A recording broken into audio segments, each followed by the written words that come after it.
بسم الله الرحمن الرحيم والصلاة والسلام على أشرف المرسلين. أهلا وسهلا بكم البنات، إن شاء الله تكونوا كامل بخير.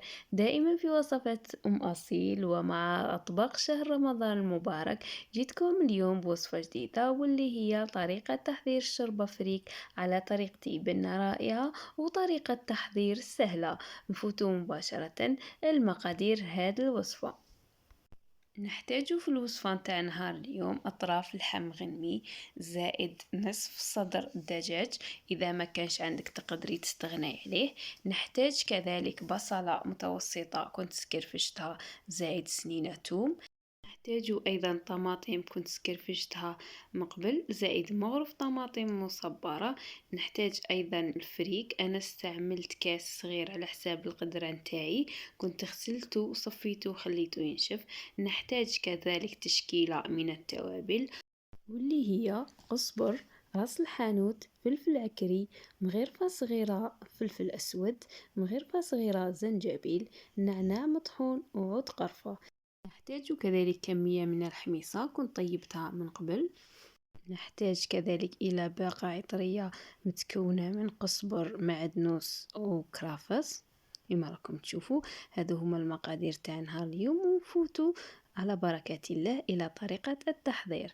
نحطو في القدرة نتاعي، نحط كمية من الزيت كما راكم تشوفوا، ونحط كامل كمية اللحم اللي عندي بهذه الطريقة،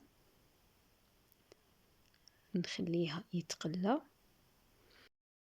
حتى ياخد حقه الكامل في التقلية كما راكم تشوفوا.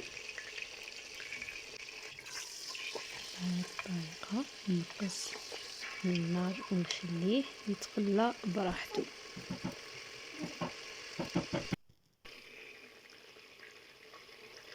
بعدها نضيف حبة البصل اللي عندي كما راكم تشوفوا مع سنينة توم هكذا، ونخليهم يتقلاو مليح. هنا السر نتاع الشوربة يكون في التقلية نتاعها كما راكم تشوفوا، يعني نخليها تاخد حقها في التقلية على نار قليل. اللحم تاعنا راهو يتقلى مع البصل. بعدها نضيف كذلك حبة الطماطم اللي سكرفجناها، نضيف كذلك ملعقة الطماطم المصبرة، ونحرك كامل المكونات. هنا المقادير يعني انتي تتحكمي فيها على حساب الكمية اللي راكي حابتها نتيا هكذا، ونغطيها ونخليها تكمل في التقلية تاعها. بعد ما تقلات المكونات نتاعنا مع بعض كما راكم تشوفوا، نضيفوا تشكيلة التوابل تاعنا، واللي فيها قزبر، راس الحانوت، فلفل عكري، فلفل اسود، زنجبيل، نعناع مطحون وعود قرفة. نخلط التوابل مليح مع اللحم حتى يتشرب لنا اللحم كامل هذيك التوابل، يعني نحركه وتكون النار قليلة. نضيف كذلك الباقة العطرية ونحرك، يعني ما نتوقفش عن التحريك باش ما تلصقليش.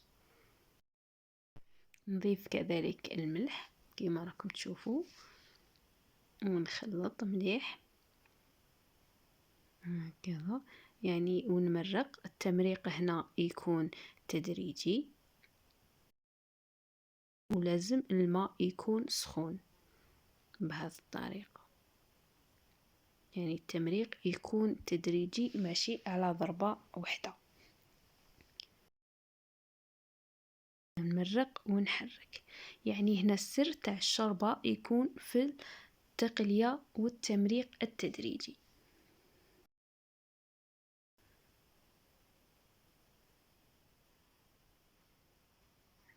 كذا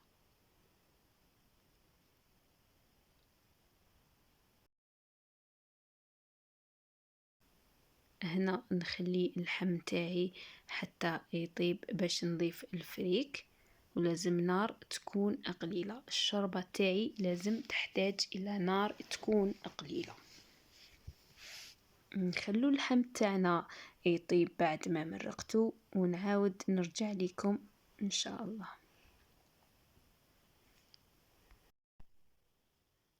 هنا بعد ما طاب اللحم تاعي كيما راكم تشوفوا، نضيف الفريك اللي كنت غسلتها وخليتها تنشف هكذا.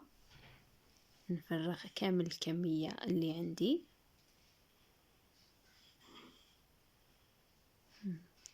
ونحرك ونخليها تكمل طيابها. كذلك نضيف الحميصة اللي كنت طيبتها من قبل. هنا حبيت نقول اذا شفتي الشوربه نتاعك بعد ما طاب اللحم تحتاج باش تضيفي لها الماء، تقدري تضيفي لها فقط يكون الماء سخون. هاي لك الشوربه نتاع نهار اليوم واجده، نزينوها بالقزبر وريقه نعناع.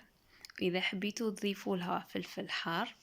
الشوربه نتاعي جات ما شاء الله عليها، يعني كل واحد كيفاش يحبها، واحد يحبها خفيفة واحد يحبها ثقيلة. كذلك الزدر تاع الدجاج كنت فتتو. هنا انا نقول الشوربة كل واحد كيفاش يطيبها على حسب المنطقة تاعو، وكل واحد وطريقته. نتمنى ان شاء الله تعجبكم طريقة التحضير وتجربوها، ونقولكم الى اللقاء في وصفة قادمة بإذن الله.